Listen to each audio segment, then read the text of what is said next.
ek het ook ergens gelees dat 'n liefdadigheidsorganisasie is na 'n jaar. Vertel ons bietjie meer en hoe is jy betrokke? Ek is daarin geforseer as gevolg van my ma en my ouma. My ouma wat vir 50 jaar vir die ACVV gewerk het, Afrikaanse Christelike Vrouevereniging.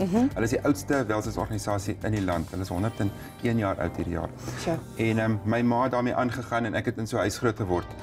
En so ek het maar dit was deel van my lewe om te help koeke roer en goeders bakke vashou dorp toe want dit is vir funksies. So en toe ek nou begin sing het so 'n paar jaar terug het die ACVV vir my gevra of ek hulle nasionale ambassadeur sou wees.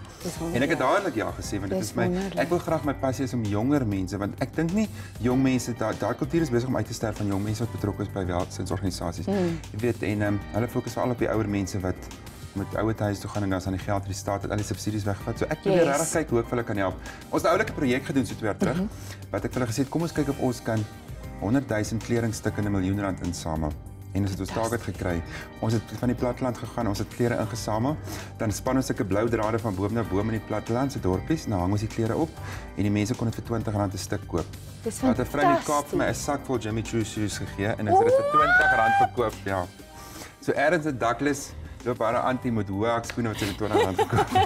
En ons het en die geld het ons dan nou veilig gegee. So dit was dit is wonderlik. So ek probeer heeltyd dink hoe ek nog aan nuwe idees kan kom om hulle te help. Dis fantasties. Ek's mal oor mense met groot harte.